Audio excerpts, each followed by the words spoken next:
ஸ்ரீ குருப்யோ நமஹ. அறிவோம். சுந்தர கணபதி துணை, சுக பிரம்ம மகரிஷி துணை. ஆன்மீக செல்வர்களே, கிரிக்கெட் நேயர்களே, ஐபிஎல் 4வது போட்டியாக இன்றைய தினம் டெல்லி கேபிட்டல்ஸ் மற்றும் லக்னோ சூப்பர் ஜெயின்ஸ் அணிகள் மோத இருக்கின்றார்கள். இந்த போட்டியில் வெல்லக்கூடியவர்கள் யார் மற்றும் அதிக ரன்களை விளாசக்கூடியவர்கள் யார் என்பதை நாம் தெரிந்து கொள்வோம். அதற்கு முன்பாக நேற்றைய தினம் நம்ம கூறியதில் 7 பிளேயர்கள் ட்ரீம் லெவலில் இடம்பெற்றிருந்தார்கள். ரிசல்ட்டு தான் கொஞ்சம் மாறி இருந்தது, பரவாயில்ல. இப்போ நான் கொஞ்சம் வெளியில் போயிட்டு இப்போ தான் வந்தேன், அதனால் வீடியோவாக போட முடியல, அர்ஜென்ட்டாக ஆடியோவாக போடுறேன். ஸோ டாஸ் போட்டதுக்கு பிறகு வழக்கமாக நான் டெலிகிராம் லிங்கில் ஒரு அப்டேஷன் அப்படிங்கிறது நான் கொடுக்குறேன்.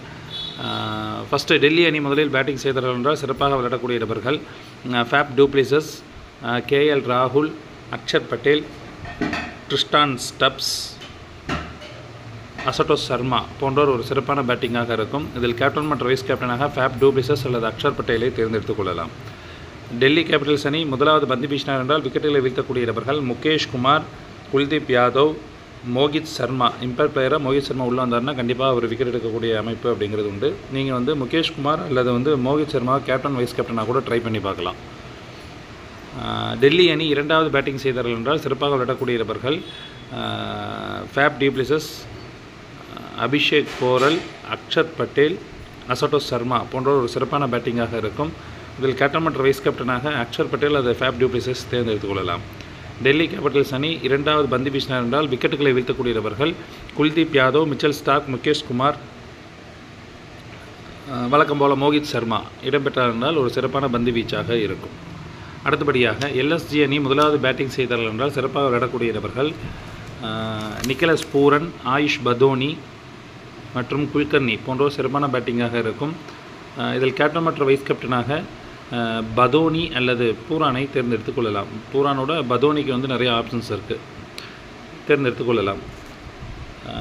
டெல்லி அணி முதலாவது பந்து வீசினார் என்றால் விக்கெட்டுகளை வீழ்த்தக்கூடிய நபர்கள் ஷர்துல் தாக்கூர், ரவி பிஸ்னாய் போன்றோர் விக்கெட்டுகளை வீழ்த்துவார்கள். அடுத்தபடியாக டெல்லி அணி இரண்டாவது பேட்டிங் செய்தார்கள் என்றால் சிறப்பாக விளையாடக்கூடிய நபர்கள் குல்கர்னி, நிக்கலஸ் பூரன், ஆயுஷ் பதோனி, மில்லர் போன்றோர் ஒரு சிறப்பான பேட்டிங்காக இருக்கும். இதில் மில்லர் அவர்களை கேப்டன் வைஸ் கேப்டனாக தேர்ந்தெடுத்துக் கொள்ளலாம். மில்லர் அல்லது பதோனியை கேப்டன் வைஸ் கேப்டனாக தேர்ந்தெடுத்துக் கொள்ளலாம். டெல்லி அணி இரண்டாவது பந்து வீசினார் என்றால் சிறப்பாக பந்து வீசக்கூடிய நபர்கள் ரவி பிஸ்னாய், ஜோசப் மற்றும் தாக்கூர் போன்றோர் விக்கெட்டுகளை வீழ்த்துவார்கள். நேயர்களே, இன்றைய தினம் மின்ட்டாக ஒரு இடதுகை ஆல்ரவுண்டர் அல்லது இடதுகை ஓப்பனிங் பேட்ஸ்மேன் ஒருவர் கேப்டன் மற்றும் வைஸ் கேப்டனாக வரக்கூடிய அமைப்பும், அல்லது இடதுகை பேட்ஸ்மேன் அவர்கள் கேப்டன் வைஸ் கேப்டனாக வரக்கூடிய அமைப்பும், வலதுகை வேகப்பந்து வீச்சாளர் வைஸ் கேப்டனாக வரக்கூடிய அமைப்பும் இன்றைய தினம் இருக்கின்றது. ஒரு சிறப்பு வாய்ந்த போட்டியாக இந்த போட்டி இருக்கும். நிறைய அதிர்ச்சிகளும் ஆச்சரியங்களும் ஏற்படக்கூடிய ஒரு போட்டியாக இருக்கும். இதில் ஏதேனும் மாற்றங்கள் வரும் பட்சத்தில் டெலிகிராம் லிங்கில் அப்டேஷன் என்பது வழங்கப்படும். டெலிகிராம் லிங்க் என்பது டிஸ்கிரிப்ஷன் பாக்ஸில் இருக்கும். இணைந்து கொள்ளாதவர்கள் இணைந்து கொள்ளுங்கள். இன்றைய தினம் டெல்லி கேபிட்டல்ஸ் அணி வெற்றி பெறுவார்கள். நன்றி, வணக்கம்.